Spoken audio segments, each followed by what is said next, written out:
Hi, you're face to face with Shell, and I hope everyone's doing okay out there. So this is the last part of the Dance Fund for Burns London adventure. On the Sunday we had a free day and I said to Chris, what shall we do? And we thought about taking a boat trip on the Thames.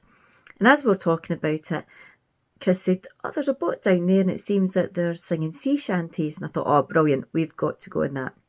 So it's the Horrible Histories tour, and if you're from the UK, you might be aware of this programme. It's more for children, but it's to educate them on history, but obviously putting it in a really funny way. So we went to the booth that we'd seen actually on the Friday night, and I asked the girl how big the steps were to get on to the top deck. And she was like, oh, I don't know. Oh, I'm sorry, I just don't know. And she was getting a bit flustered. She was lovely. She was a young girl and she was so lovely. And she's, well, I'll tell you what, young children can get up. Oh no, not that I'm saying that you're a young child. Oh no, I'm sorry. I said, look, actually, you have described it perfectly, because if a young child can get up the steps, I can get up, no bother. So she radioed down and she said, what I'll do, I won't sell you a ticket just now. I'll let you go down and see if you can actually get up the steps. So it was so lovely of her, but all these people had been standing waiting, and here I'm coming down and Chris is pushing me in the wheelchair and they're saying, let this person pass. And I was like, I'm sorry. But I got on and yeah, I managed the steps, no problem. So as I was going up, I was like, oh no, I've forgotten my walking stick. Now my walking stick's called Eddie, after the mascot of Iron Maiden. So everything has a name. So I said, oh no, I forgot Eddie. So we wanted to sit at the front of the boat, but because the boat obviously was moving and because of my MS, my balance is not good at all, I said to Chris, there's no way I'm going to make it down the front. He says, well, just sit at the back here. So that was fine. Everybody else came on. And there was a woman sitting across from us and she said, could I join you? So we're like, yeah, of course. And it turned out she was from Canada and she was doing a tour of Scotland. So I'd said to her, well, after this, do you want to go and get a drink? And we can give you some hints and tips, because obviously we're Scottish. And she went, yeah, that would be great. She's, in fact, I'm just staying at the hotel at the back here. And I said, oh, so are we.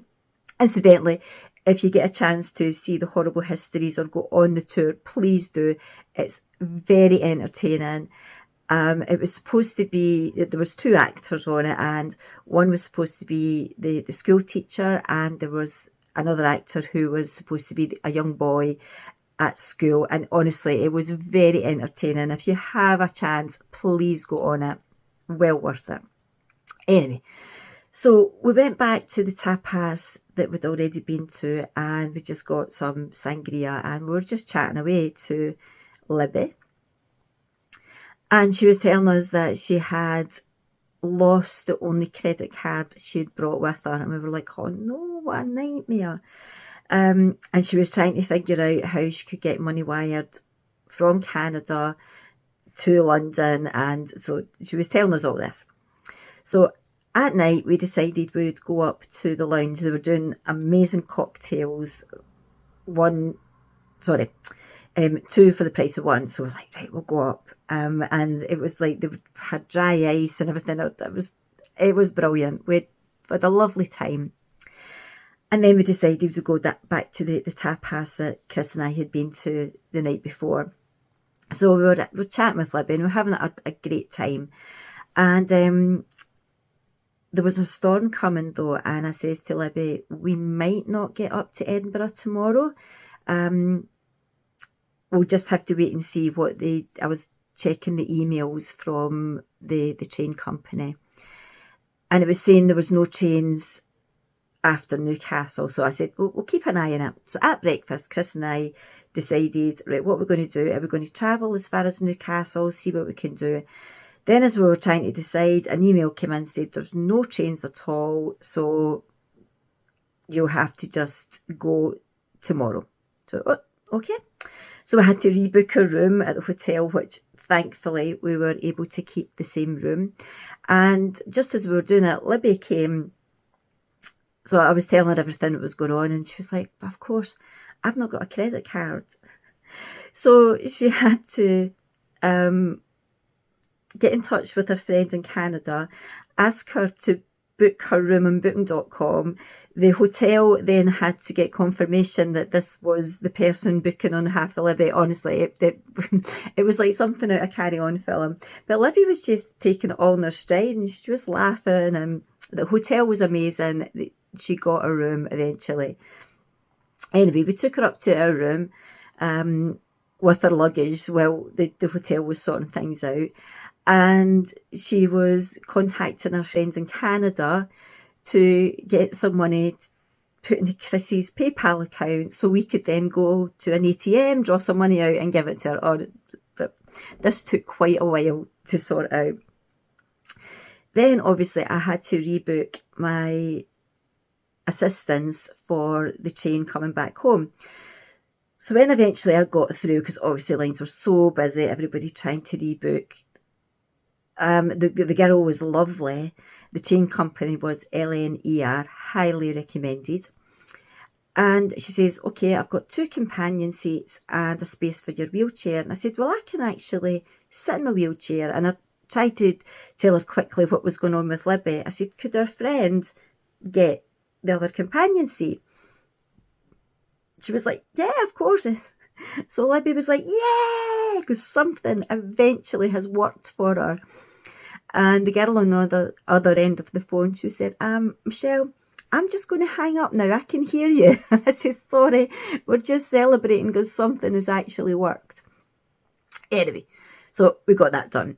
We thought, right, let's go out. So Libby had seen a pub called the Hung, Drawn and Quartered at the other side of the tower. Fantastic. Really accessible. Ramp as you went in. We got a seat right next to the disabled toilet. And it was a absolute fabulous pub. And we got a platter to share. So it was 4 different types of London pie. Potato mash, cabbage and peas, and I think was it cauliflower cheese, and a gravy boat, and it was superb. Honestly, we really needed it after everything. And I had a couple of drinks, and we went back to the hotel and went up for cocktails again because there was. I just loved the dry ice and all the sort of theatrics of it. And then the next day, so we had already been to the underground station to see where the lifts were for the disabled access. So it wasn't in where you would think the entrance. They said you'll get your tickets, but then you have to go to the exit. And what we'll do, we'll radio to say, right, you have to get in to get to the lift. Anyway, it was smooth as anything. We got the tube from Tower Hill to King's Cross. We then went to the passenger assistance, no problem at all. Libby came with us, first on the train. Someone else came in with mobility issues. We're having a chat with them. All great. So we rolled out of King's Cross, and Chris and I got our tickets scanned, no problem, by the ticket collector. And then, you know what's coming. Libby's got scanned, and she said, you're not for this train. You're not even for this company. She's your train left a quarter of an hour ago before this one. We're like, oh no. So Chris had to buy Libby a ticket for that train, and then she had to contact her friend again in Canada to wire some money into Chrissy's account. But you know what? We were just laughing. We're like, okay. So anyway, we eventually arrived back in Waverley in Edinburgh, and Libby did have a great time touring Scotland. But obviously there was still some little dramas because she didn't have a card. So very kindly, the tour guide was maybe buying her a drink here and there and she would give him money. But do you know what? It worked out. And thankfully all her tour was paid for in advance. So anyway, Libby, this is dedicated to you because honestly, you made our last 2 days in London fantastic, and we got on so well, and obviously we're keeping in touch, and I'm sure our paths will cross again. And what we were saying is, well, Libby had said that she was so glad she had met us, because she didn't know what she would have done without us. I mean, she would have got it sorted. I mean, she's a savvy Canadian. She would get it sorted, but we did certainly help her. And I said to her, nothing is a coincidence. From me forgetting Eddie, my stick, to not being able to walk on the boat, so we were near the back where she was. So, do you know what? Nothing in this life is a coincidence. Just my personal opinion. Thank you so much for watching, and a massive shout out to my subscribers. And if you haven't already, it'd be great if you could subscribe, and don't forget to hit that notification bell so you don't miss out on any videos. Be great if you could give me a like, a thumbs up and a share. Remember, I do have a website. You can head over there where you'll find lots more information, photographs and help. Thank you so much again for watching. Stay safe, stay strong, and we'll chat soon. Bye.